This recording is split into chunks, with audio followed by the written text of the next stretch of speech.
আসসালামু আলাইকুম everyone, welcome back to my new blog. তো আজকে তোমাদের সাথে শেয়ার করব গতকালকার একটা ব্লগ, যেখানে আমাদের একটা বিয়ের দাওয়াত ছিল।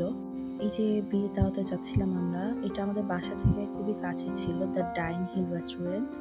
এই যে বিয়ের দাওয়াতে আমরা সবাই গেলাম, তো এখনো বর বউ কেউ আসেনি।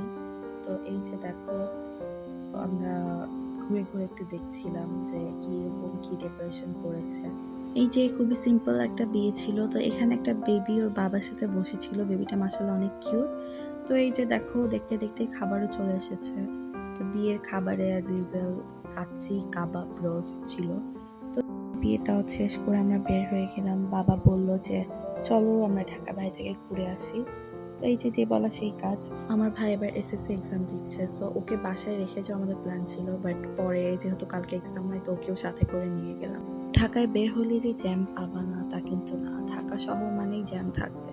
তো আমার জ্যামে বসে থাকতে আসলে ভালোই লাগে, মানে জ্যামে বসে বসে পছন্দের গানগুলো শুনতে খুব ভালো লাগে। তো এই যে আমি বসে বসে পছন্দের গান শুনছিলাম, আর মানে বাহিরে এত গরম ছিল, এই গরমে আসলে বের হতে খুব একটা ভালো লাগে না। এই যে এখানে আমরা তারপর এই রিসোর্টে আসলাম, খুব সুন্দর ছিল। আর এখানে বর্ষাকালে আসলে আরো ভালো লাগে। এখানে শুনলাম বর্ষাকালে পানি আরো বেড়ে যায় এবং এখানে অনেক রকমের বোট চলে। তো এই যে আমরা এখানে গরমে কুস্তিয়ার বিখ্যাত কুলফি খাচ্ছিলাম। কুলফিটা খুবই মজা ছিল। সারাদিন ঘোরাঘুরি শেষ করে তো আমরা বাসার দিকে রওনা দিলাম। আসার সময় রাস্তা ফাঁকাই ছিল, তো খুব তাড়াতাড়ি পৌঁছায় গেলাম। Thanks for watching my video and see you in my next vlog. আল্লাহ হাফিজ।